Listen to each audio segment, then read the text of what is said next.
gathered here in the mystery of the hour, gathered here in one strong body, gathered here in the struggle and the power. Spirit, draw near. Good morning. Welcome to Horizon Unitarian Universalist Church. My name is Donna Dier. My programs are she, her, and I'm serving as our worship co-leader this morning. I'm joined by our other worship leader, Lauren Daniel, whose pronouns are she, her. Lauren is our Director of Religious Education, and I serve as the co-chair of our Adult Religious Education Committee. Lauren and I chaperoned the teens' coming-of-age UU Heritage trip to Boston the past 2 summers. Both times, we spent a day visiting Walden Pond and learning about the life and legacy of Henry David Thoreau. As we prepare for our service this morning, please be sure to check your order of service for important announcements about congregational life and make sure your phone is in worship mode. Now, if you'll join me in our voices in our responsive welcome, you'll find the words projected on the screen behind me. To all who yearn for community. Come in, be among us. To all who are just getting started. To all who long to go deeper. To all with tender places needing care. Come in, be among us. To the ones that have healed and have care to give. For those who are curious and hungry to learn. For those who know that they have something to teach. Come in, be among us. For the ones who are just beginning to suspect they might nurture others becoming. To the young and the old, the innocent and the jaded, the fresh of mind and the deeply steeped. There is room here for each and every one. Come in, be among us. Whoever you are on your spiritual journey, no matter who you are, the people you love, how you look, what you can and cannot do, you are welcome here, just as you are, in this community of care and concern. Come in, be among us. We will continue our conversation at the potluck lunch immediately following the service in the fellowship hall. All are invited to join. There's always plenty of food, so if you didn't bring any, join us anyway. Welcome, and let us worship together. Our call to worship this morning is from Katie Romano Griffin. Come, let us enter this space of hope and community. Come, let us enter this space with our sorrows, our joys, our passion and compassion. Come, let us enter this space with the stories of our ancestors, for their strength and wisdom beats in our hearts. Come into this space, present to the beloved companions who move beside us. Come into this space, mindful that together we are building a future for other generations. Come into this space and let us worship.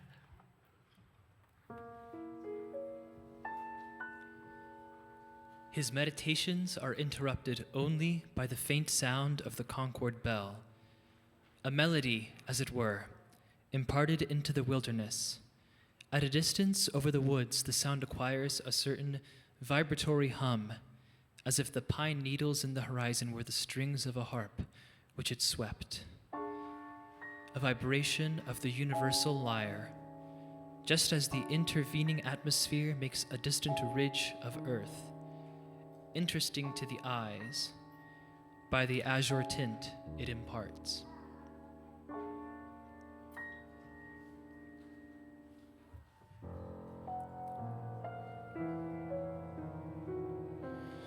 He grew in those seasons like corn in the night.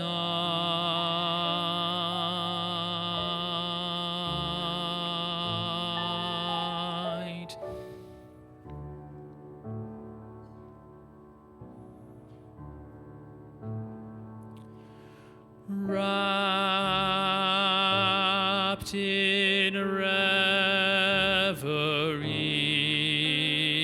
on the wall. the shore amidst the sumach, pines and hickories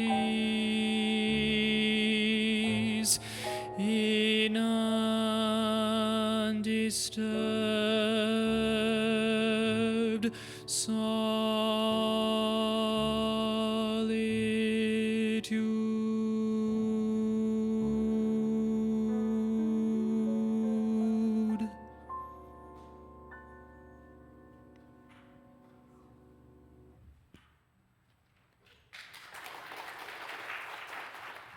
We light the chalice with these words from Paul Sprecher.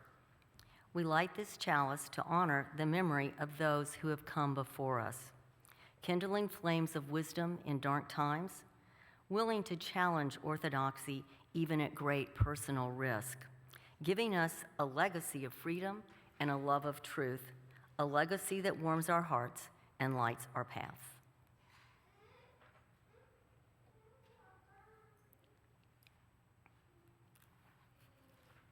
And now, if you'll please join me in our affirmation, which is printed on the back of your order of service and projected on the screen. Love is the doctrine of our church. The quest for truth is its sacrament, and service is its prayer. To dwell together in peace, to seek knowledge in freedom, to serve humanity in harmony with the earth, thus do we covenant together. I invite you to rise in body or spirit and join us in singing our opening hymn, number 1051, in the Teal hymnal, We Are.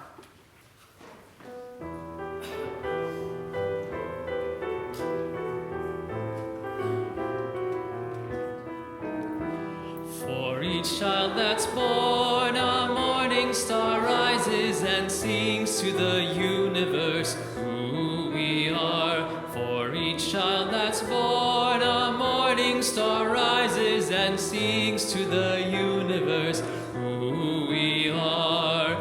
We are our grandmother's prayers, and we are our grandfather's dreamings.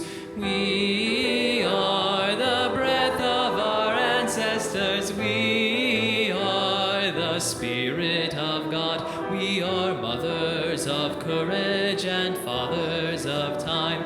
We are daughters of dust and the sons of great visions. We're sisters of mercy and brothers of love. We are lovers of life and the builders of nations. We're seekers of truth and keepers of faith. We are makers of peace and the wisdom of ages. We are our grandmother's prayers, and we are our grandfather's dreamings.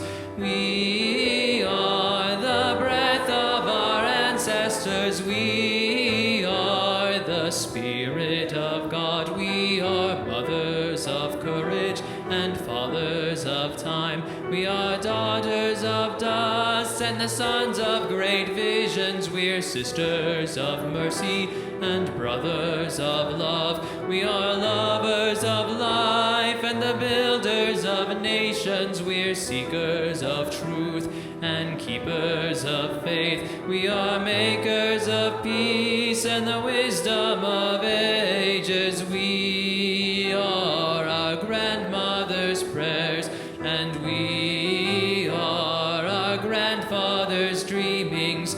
We are the breath of our ancestors. We are the Spirit of God. For each child that's born, a morning star rises and sings to the universe who we are. For each child that's born, a morning star rises and sings to the universe who we are. Okay, there's going to be a couple of us up on the chancel today. I'm going to hand my helper this microphone. And I'm going to ask my other helper to sit in the other chair, please.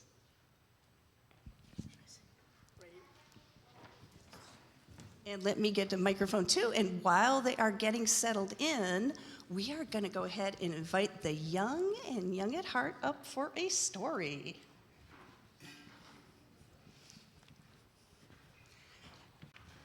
So I wondered, folks, do you live in a big house? Do you live in a big house, do you think? Maybe? Who here thinks they live in a big house?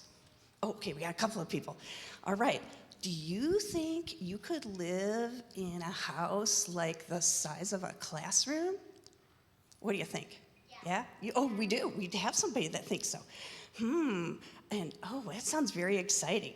Well, today, the congregation, Donna and I, are going to talk about one of our religious ancestors.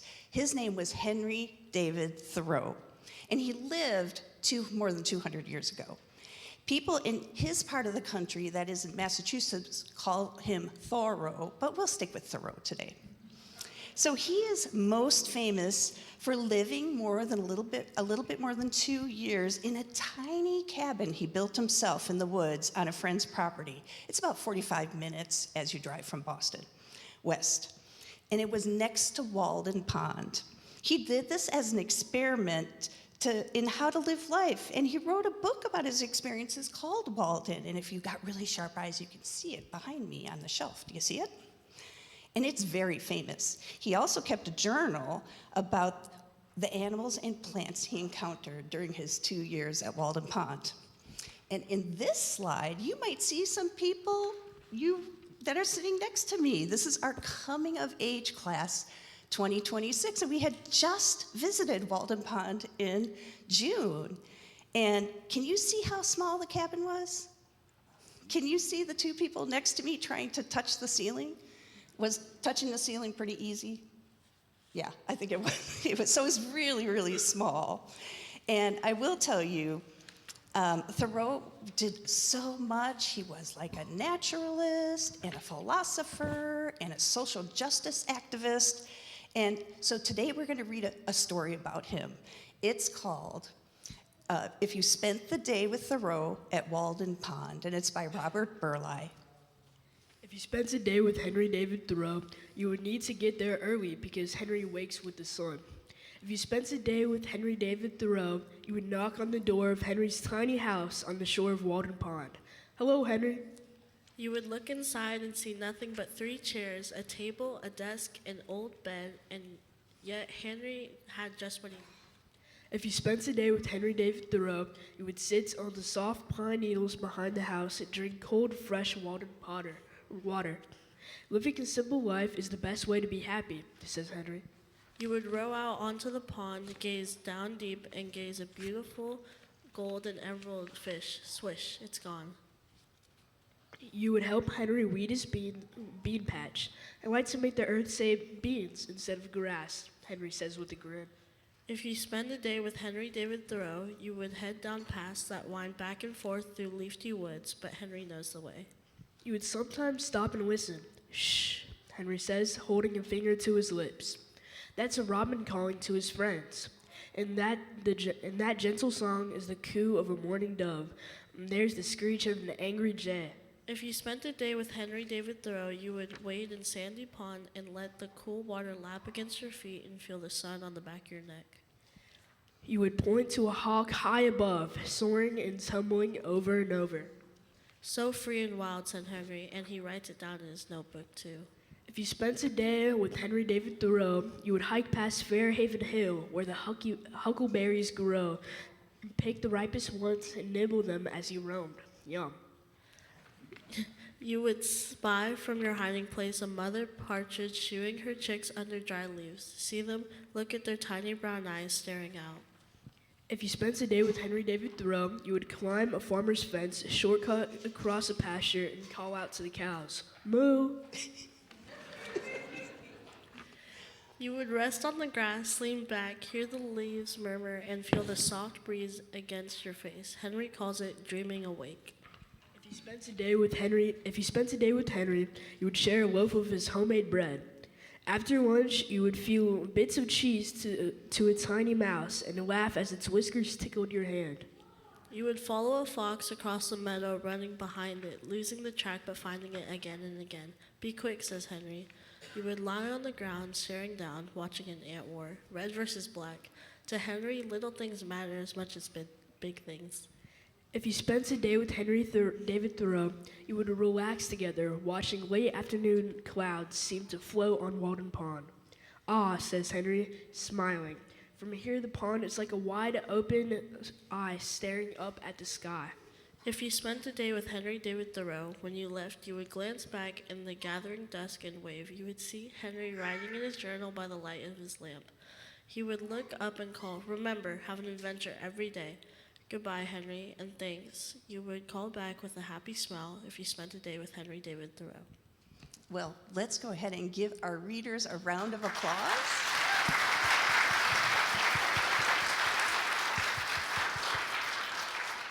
Well, thank you so much for reading that book. And what do you think? Do you think you'd like to live in a tiny cabin and grow beans and drink water out of the pond? What do you think? No? Oh, man. Well, it was me. Oh, I have a maybe. That's good. That's good. Well, I tell you what, we are going to be singing you out to your rooms, and we adults are going to talk more about this. So let's go ahead and sing you out to your rooms.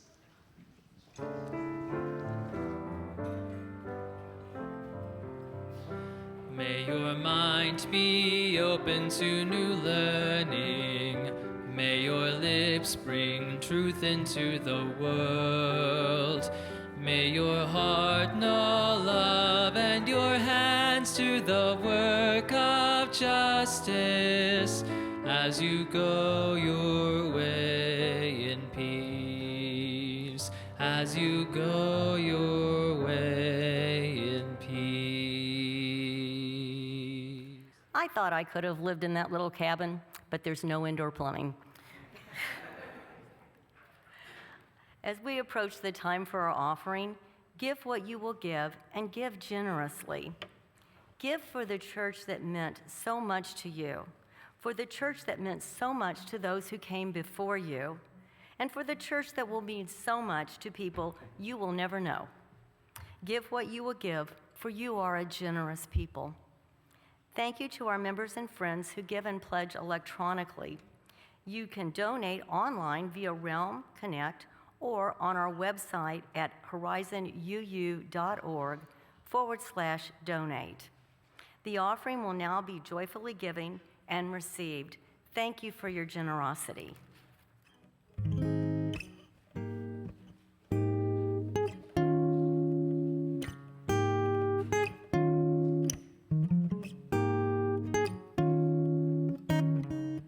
Moving in silent desperation,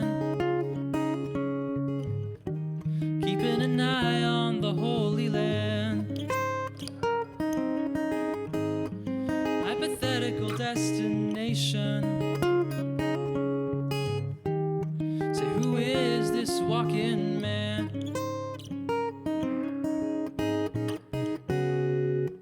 Well, the leaves have come to turn in, and the goose has gone to fly, and bridges are for burning. So don't you let that yearning pass you by.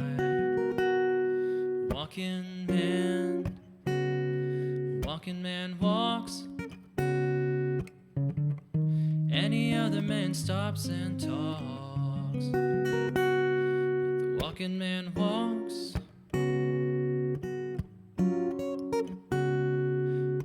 The frost is on the pumpkin, the hay's in the barn, yeah.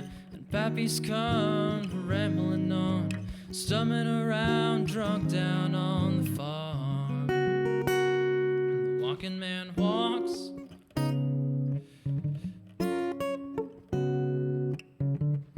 Any other man stops and talks, but the walking man walks on by. Walk on by. Most everybody's got seed to sow. It ain't always easy easy for we to grow. No, no. So he don't hold the road for no one, for sure. Something's missing, and something is never quite right. But who would want to listen to you kissing his existence goodnight? Walking and walks, walk on by my door.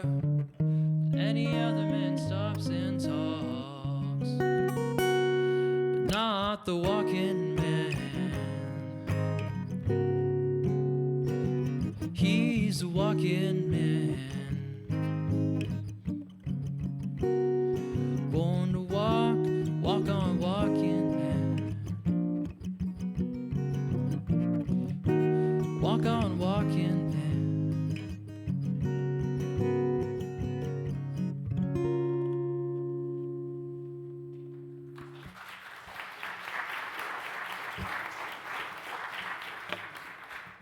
A reading from Reverend Kevin W. Jagoe, entitled Disobedience for the Overachiever. Most people in society follow the rules. Otherwise, everything from grocery shopping to driving down the road would be complete chaos.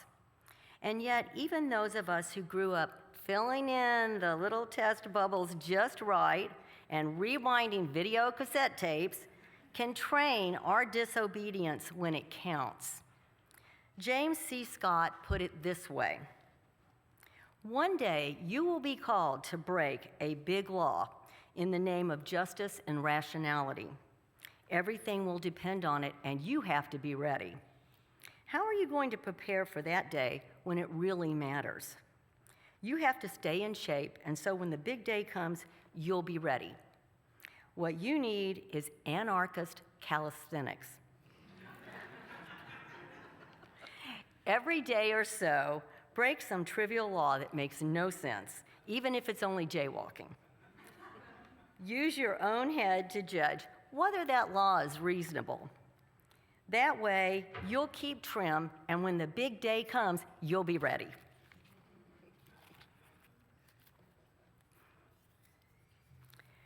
So when I was a junior in high school, a neighbor's granddaughter came to visit. She was about my age, and we hung out together, and she was reading a book I had never heard of, and that book was Walden by Henry David Thoreau. And I thought, if this cool hippie chick is reading this book, I have to read this too. A few years later, when I was in college, I had a philosophy professor who on the schedule was just by his last name Hunt. His real name was Ralph Waldo Emerson Hunt, Jr. And that just seemed like more than a coincidence and kind of sparked my interest in transcendentalism. What drew me to the philosophy was its belief in the inherent goodness of people and nature and the idea that the divine exists in every person. Of course, any study of transcendentalism includes required readings by Henry David Thoreau, including his most famous book, Walden, and a series of essays that he wrote. The most famous essay was originally titled Resistance to Civil Government, but was republished as Civil Disobedience after his death.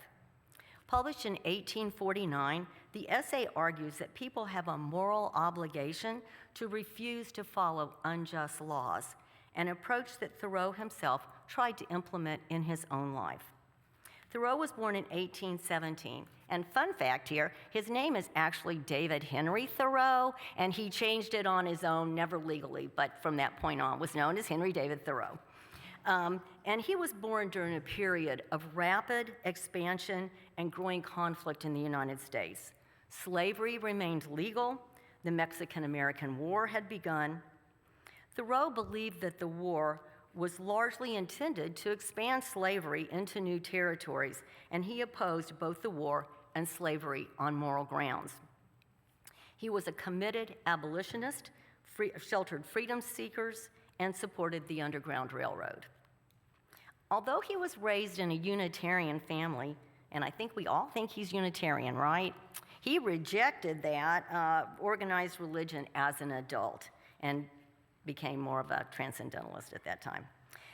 Yet many of the values he embraced, the worth of every person, the importance of conscience, and the search for truth, continue to resonate strongly with Unitarian Universalists today. The event that inspired civil disobedience was surprisingly ordinary. One day, while living at Walden Pond about a year after he'd been there, Thoreau walked into Concord to pick up a shoe that he was having repaired. While there, the local tax collector stopped him and informed him that he owed 6 years of unpaid poll taxes. Poll taxes were collected by the state once a year, about $1.50 a year, so you could vote. And of course, that was just white men, women, and people of color could not vote at that time. But he had refused to pay this because he had intentionally refused to pay it because he believed those taxes were supporting slavery and the Mexican-American War. It wasn't that he wasn't unable to pay. He simply refused to pay. And he was given a choice: pay the poll tax or go to jail. And he chose jail. After spending one night there, someone, probably his aunt, paid the tax without his permission, and he was released. Thoreau was furious. He did not want those taxes to be paid because he was against that. That experience led him to write Civil Disobedience, in which he wrestled with a profound moral question. How do we live with integrity when our government asks us to support actions we believe are wrong? His answer was simple but radical. Our first loyalty is not to the government, but to our conscience. As Thoreau wrote, under a government which imprisons any unjustly, the true place for a just man is also prison. Thoreau argued that if law requires us to participate in injustice, we have a moral obligation to refuse. He believed that simply disagreeing with injustice while continuing to support it through our actions makes us complicit. That idea became known as civil disobedience. Civil disobedience can be defined as the deliberate, public, nonviolent violation of a law in order to protest injustice and bring about change. It has several defining characteristics. One is that it's nonviolent, it is done openly rather than in secret, and it's motivated by conscience rather than personal gain. And those participating, this is the important part to me, those participating willingly accept the legal consequences of their action. The willingness to accept punishment is what transforms simple law-breaking into a moral witness. Thoreau's essay became the foundation for modern nonviolent resistance. Mahatma Gandhi drew upon it during India's struggle for independence. Martin Luther King Jr. cited it during the Civil Rights Movement. Many other advocates for justice have found inspiration in Thoreau's insistence that conscience must come before compliance. When I was growing up in the 1960s and 1970s, civil disobedience was very much a part of American life, and for two reasons. We had the the Civil Rights Movement going on, and I wasn't alive during the Civil War. And we had the Vietnam War going on, and both of those, there was a lot of protest that demonstrated the power of peaceful resistance to challenge unjust systems. Today, we continue to see peaceful demonstrations across our country as people advocate for immigration reform, racial justice, environmental protection, LGBTQ+ rights, and many other causes. While the issues have changed, the central question remains remarkably similar to the one Thoreau asked nearly 180 years ago. What should we do when our conscience and the law are in conflict? As Unitarian Universalists, I think Thoreau offers us several important lessons. First, conscience matters. Our tradition affirms the right of every individual to seek for truth and act according to deeply held moral convictions. Thoreau reminds us that following our conscience sometimes requires courage. Second, voting is important, but it is not the end of our responsibility. Thoreau criticized what he called the cheap vote, expressing opposition to injustice without taking meaningful action. He believed that our values should be reflected not only in what we saw, but also in how we live. Finally, Thoreau reminds us that meaningful change often begins with individuals willing to accept personal risk for the sake of justice. Throughout our own denomination's history, many Unitarian Universalists have engaged in peaceful civil disobedience in support of civil rights, immigration justice, environmental protection, and other causes that they believed conscience demanded action. I'd like to close with an experience of my own. More than 20 years ago, a long time ago, my daughter, and when she was a teenager, I took her and another youth from our church in Pensacola, Florida, to the UU Church of Auburn, Alabama, to attend PeaceCon. This was a youth conference. I don't think they do these anymore, but where you stay overnight and the adults don't get any sleep and the kids are up all night. So this PeaceCon was on peaceful protest, and the kids were taught about how to go about peaceful protest. The following day, we traveled to Fort Benning, Georgia, where we participated in a peaceful protest demonstration concerning the School of the Americas. This protest has been going on annually every November since 1990. I'm not going to go into why. Look it up as to why the School of the Americas has this protest every year. As part of this, they had the gates to the military base. There was a little space where you could maybe drive a car, and there was a yellow line that was about 2 to 3 feet wide. If you crossed that yellow line, you were going to be arrested. So, of course, I had to go right up to that yellow line and put my toe on it, saw people being arrested, and backed off. So what I remember most was the deep sense that ordinary people acting peacefully and from conscience can bear witness to their values. Whether or not such actions immediately change public policy, they change us. They remind us that our principles are not simply beliefs we hold, they are commitments that we live. And I'll leave you with Thoreau's own words. Let your life be a counter-friction to stop the machine. What I have to do is to see, at any rate, that I do not lend myself to the wrong which I condemn. May we all have the wisdom to recognize injustice, the courage to follow our conscience, and the compassion to act with love and nonviolence in pursuit of a more just world.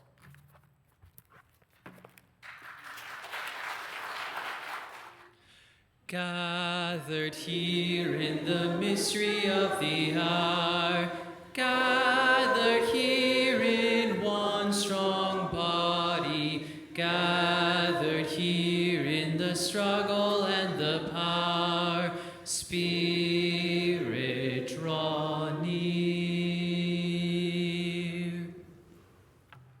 We now take this time to honor the sorrows and the joys of this community, knowing that we are all interconnected and that what affects one affects us all. We're going to start with a little bit of good news. First of all, AV booth. Today is actually Henry David Thoreau's birthday. I just thought it was very fortuitous. I did not choose this date because of the birthday, but it was just a nice coincidence. I also have another joy from the congregation. It's from Jessica and Jason Hills. Jason turns 40 today, and we also celebrate 10 years married and 15 years together this month. Congratulations.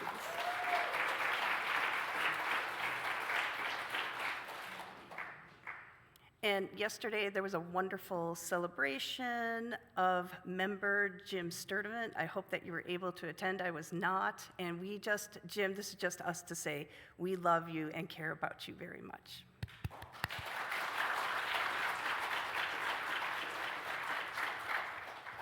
And last of all, there just seems to be so much going in our world right now. There's the World Cup still going on that we watched last night. There is perhaps some legislators have passed away, we don't know. The life is a little chaotic right now. And we just want to hold that in our hearts, because I know if I'm feeling it, you must be feeling it too. And lastly, we light a candle this morning to honor all the joys and sorrows that go unspoken, but only live in our hearts. You may in 2019, a number of adults, the minister and I, went to on an adult coming-of-age trip, and I have revived our guided meditation from Walden Pond. So would you join me for a guided meditation? Please settle into your seats, and please participate in a way that is comfortable to you. If you wish, gently close your eyes or close them slightly to soften your gaze until the distractions of the room begin to fade. Take a slow, deep breath in and out. Again, breathe in and breathe out. Allow your body to settle more deeply into your seat. Feel the earth below you.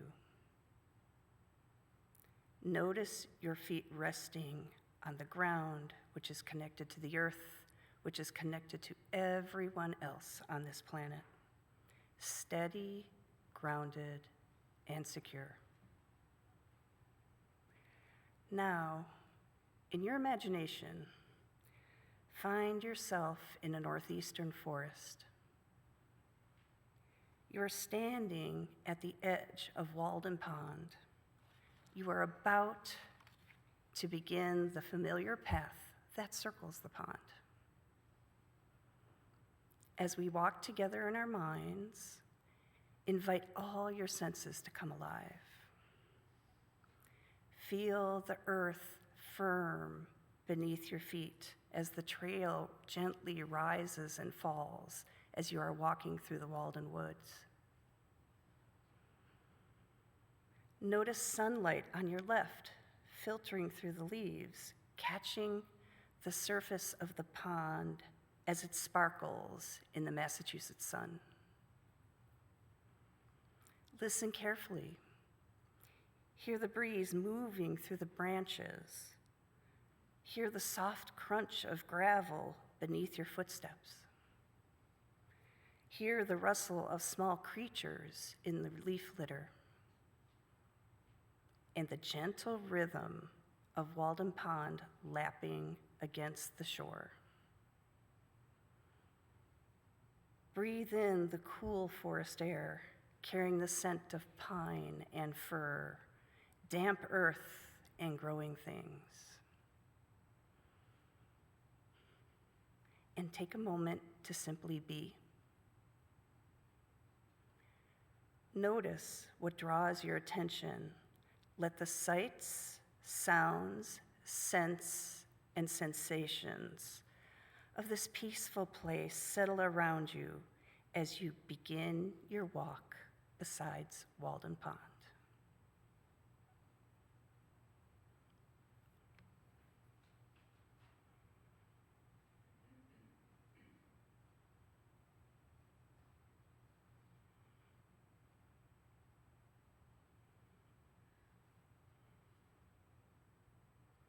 In 2019, the coming of age adult class and I made a video about our walk around Walden Pond, and I wondered if we could see that now.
And now feel yourself coming back to this place, coming back to learn about Thoreau, and coming back into our community.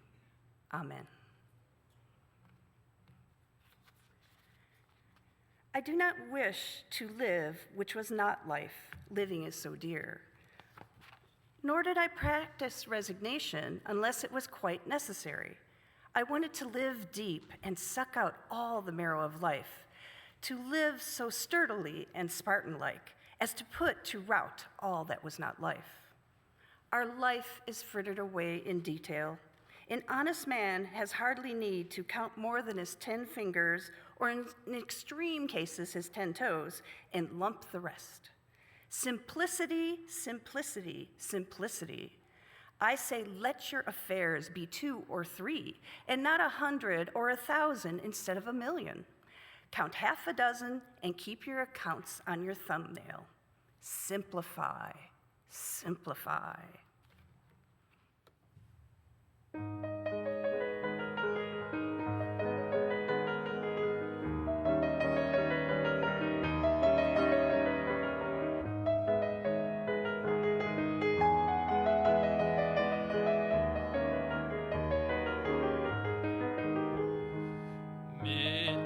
Schimmer der spiegelnden Wellen gleitet wie Schwelle der wankende Kahn. Auch auf der Freude sagt schimmernden Wellen gleitet die Seele dahin wieder kann. Auch auf der Freude sagt schimmernden Wellen gleitet die Seele dahin wieder kann. Denn von den Himmel herab auf die Wellen tanzet das Abendrot rund um den Kahn. Tanzet das Abendrot rum um den Kahn.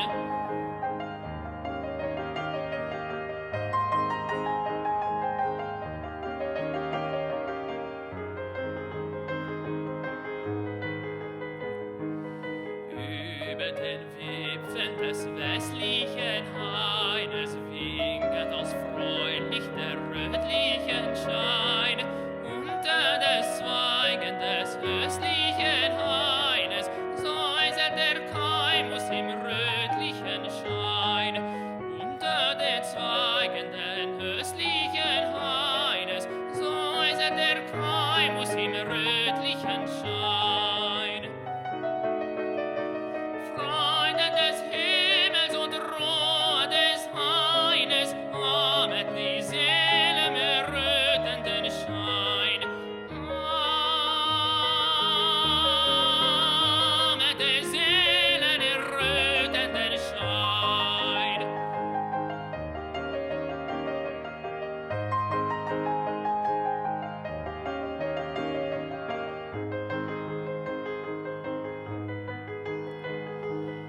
Ach, es entschwindet mit ruhigen Flügeln mir auf den wiegenden wellenden Zeit. Morgen entschwindet wie schimmernden Flügel, wieder Gestern und in heute die Zeit. Morgen entschwindet mit schimmernden Flügel, wieder wie Stern oder die Zeit. Bis auf den höheren strahlenden Flügel selber entschwindet die wechselnden Zeit. Selber entschwindet die wechselnden Zeit.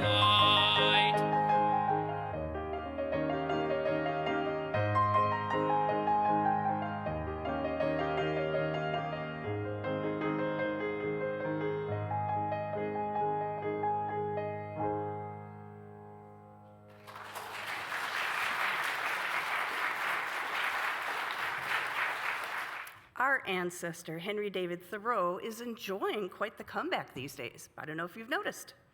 Part writer, part philosopher, part naturalist, and part social dissenter, a 3-part documentary about Thoreau's life and legacy directed by Ken Burns, premiered in March and can be found on streaming services. And also, as the kids and Donna can attest, Walden State Pond Reservation is having quite a lot of improvements too, as a major destination for not only for pilgrimages like ours, but also for recreation. So about 15 years ago, it seemed like Thoreau was falling out of service, falling out of our good graces. There was something back then that seemed inauthentic to modern sensibilities about an unmarried white man in the mid-19th century without a steady job, living alone and espousing self-reliance, but he was living on his mentor's property about a mile from the center of town, and he was within walking distance of his family's home. And I wrote, insert joke about Thoreau's mom doing his laundry here. But no, that was never authenticated.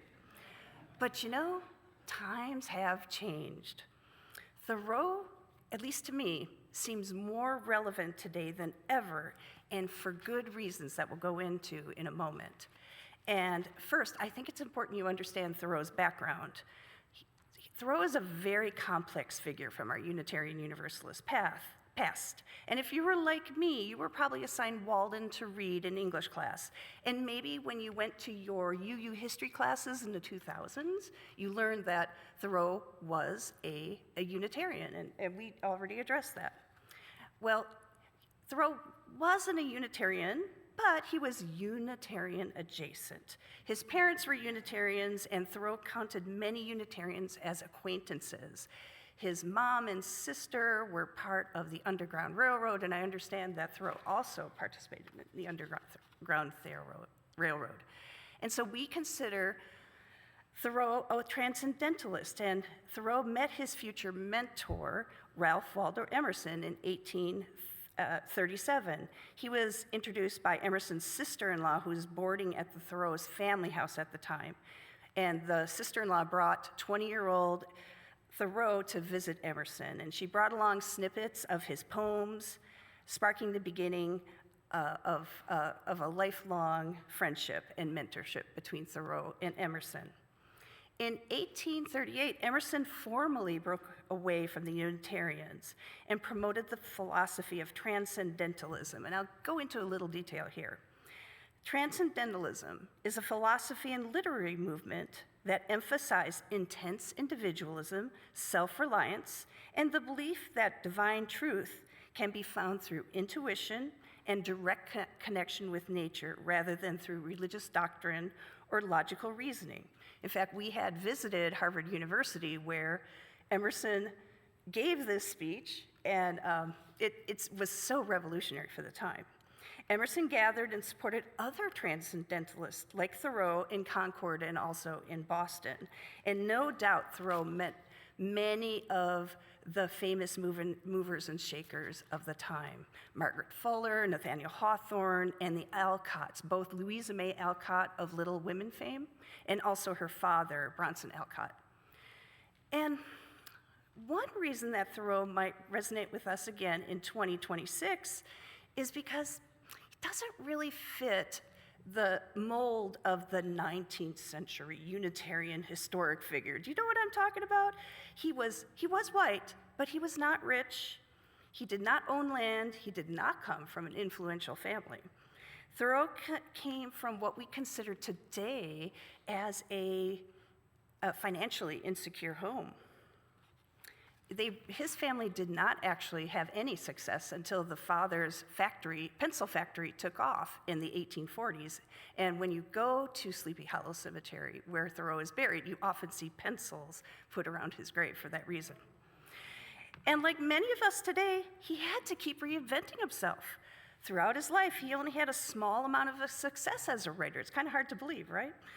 And he worked at many jobs over the years. He was a teacher, he lectured, he was a laborer in his father's pencil factory, and he finished up his career as a surveyor. And so the last 2 times I visited Walden Pond with the coming of age class, I just couldn't help but noticing the parallels between Thoreau's world and ours today. As it was in Thoreau's time, certain populations were actively persecuted and suppressed by the government.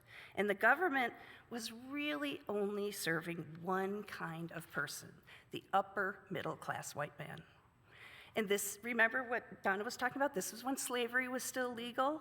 And even though Massachusetts had emancipated enslaved people, there were still people that would come up from the South, hunt down former enslaved people, and take them back to the South to put them back in slavery. And as Donna mentioned, he viewed the government as corrupt, an overgrown entity that used taxpayer money to enforce slavery and wage an imperialistic war against Mexico. As we are now, today in 2026, Thoreau's society was undergoing massive technological changes and income inequality. Writer Donovan Home describes the societal backdrop of Thoreau's time. The seeds of Walden were sown in the wake of the Panic of 1837, during a period of financial turmoil and rising inequality, when New England's agrarian economy was vanishing, giving way to industrialism. Shortly before the panic struck, 63% of Concord's citizens owned no land, and about 50 men in a town of 2,000 controlled half the wealth. The freedoms promised by the American Revolution seemed increasingly jeopardized by the marketplace.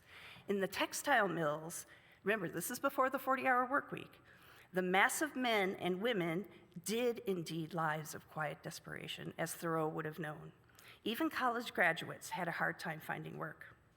And so the middle of the 19th century was a time when the Industrial Revolution was really taking place in the United States. But from Thoreau's perspective, society was getting seduced by the extraordinary productive power of industry and machines, without questioning why or to what end we were expending all our efforts and labors.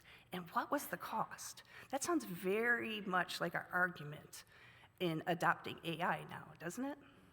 For us today, as fascism takes hold of our government and our economy worsens, Thoreau offers us two gifts for difficult times: a deeper connection to the living world and a simpler way of living.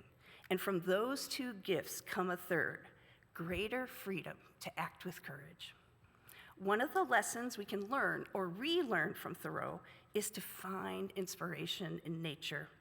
I believe this is why so many people love Thoreau, and this is where I connect with Thoreau's writings myself.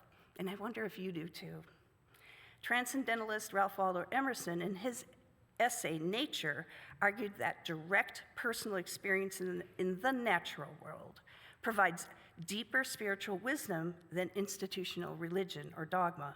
Nature is the ultimate bridge between the human soul and the divine. Transcendentalists believe that the natural world is just not a resource, but a living, sacred manifestation of the oversoul, a universal spirit connecting all things. So it's kind of like the Force, right? But it was like way before Star Wars. Anyway, living alone in the woods was Thoreau's experiment to put transcendentalist philosophy into practice. Thoreau viewed wildness as not something to be tamed, but as a restorative force. In his essay, Walking, he argued that human flourishing, imagination, and ethical strength depended on physical and intellectual intimacy with wild places. In Walden, Thoreau argued that humanity needs the mystery and the untamed energy of the wild to stay healthy and grounded. He famously noted that we can never have enough of nature. So, in light of this idea of the connection with the natural world, I wonder how we could do that in our own lives. I know myself, I cultivate a small wildflower garden in my front yard. It has become a refuge for birds and bees, butterflies, and for me too, to get away from AI and all the chaos. Even a small patch of life can remind us that we belong to a larger web. So maybe you don't have a garden. Maybe you could have houseplants to nurture. Maybe you could go for a walk or a saunter, as Thoreau would call it, in a nearby park or a trail. The goal is to be in continuous relationship with nature. And once we begin paying attention to the natural world, another question arises. What is truly necessary? Nature has a way of reducing extraneous noise and helping us remember what matters most. Another lesson that Thoreau teaches us is to focus on what is essential in life. And we do that with our connection to the natural world. Transcendentalism holds that in society, individuals are pressured to conform to tradition, rules, and shallow material values. Nature works to strip away these artificial societal constructs. By stepping into the woods, the transcendentalist sheds their ego and their worldly worries.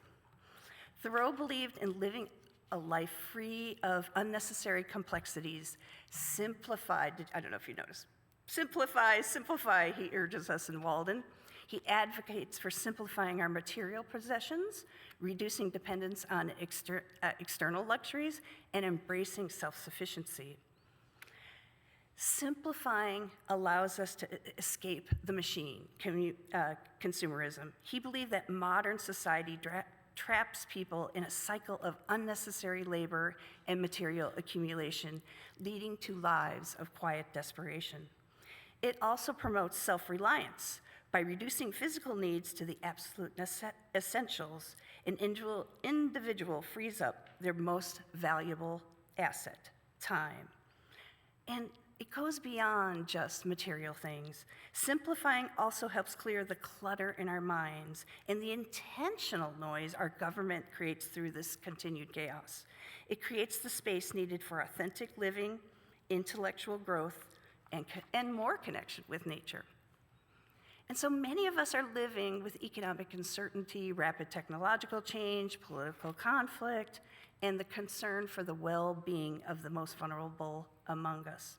It is easy to feel overwhelmed, distracted, and powerless.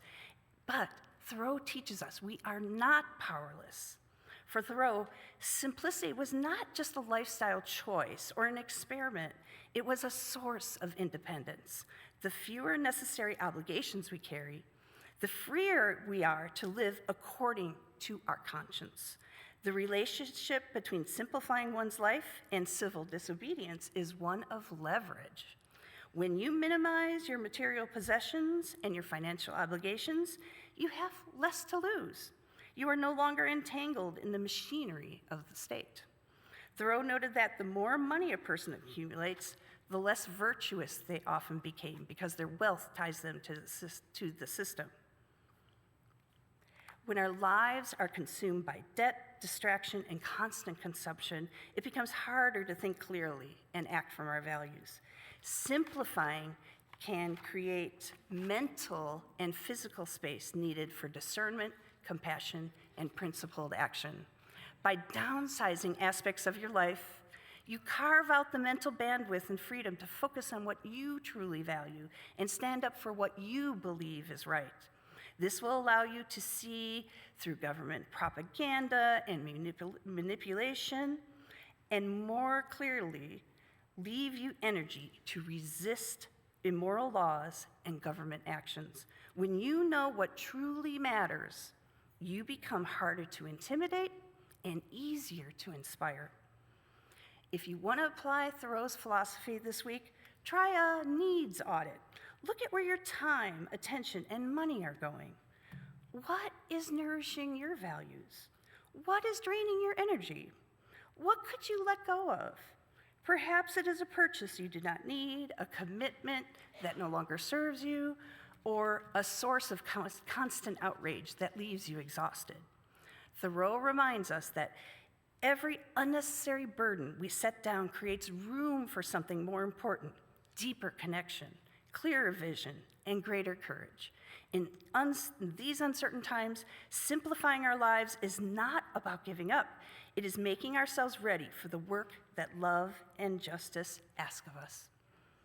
So Walden was never really about a pond. It was about clearing away everything unnecessary until what remained was conscience and energy of action. So perhaps the invitation today is not to escape into the woods, but to carry Walden within us, to create enough stillness that we can hear the voice of conscience above the noise of propaganda, chaos, and fear. And Thoreau's advice to us in these uncertain times might be connect with nature, simplify, pay attention, resist injustice. Following in Thoreau's footsteps, may we too become people who live deliberately and act courageously. Amen.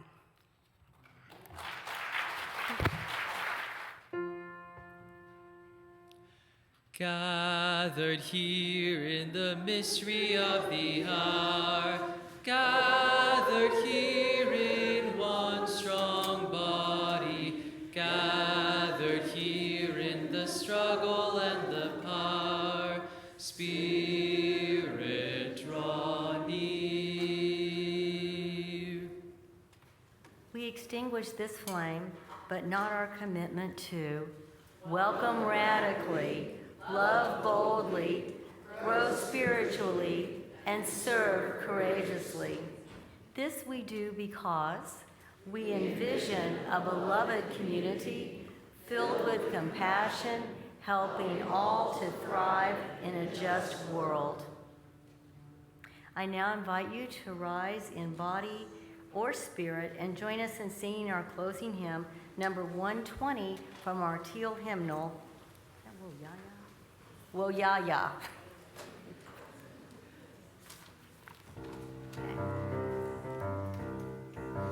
We are going, heaven knows where we are going, but we know within, and we will get there. Heaven knows when we will get there, but we know we will. It will be hard, we know, and the road will be muddy and rough, but we'll get there. Heaven knows how we will get there, but we know we will.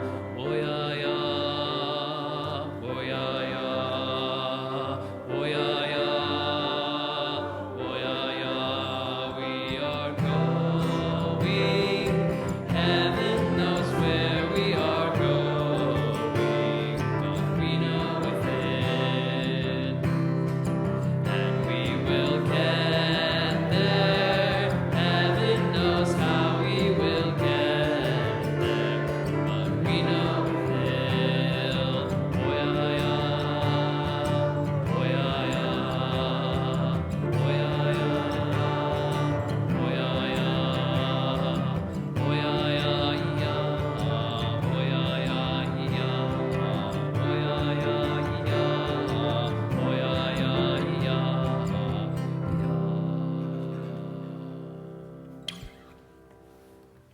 Our benediction is by Barbara J. Peskin.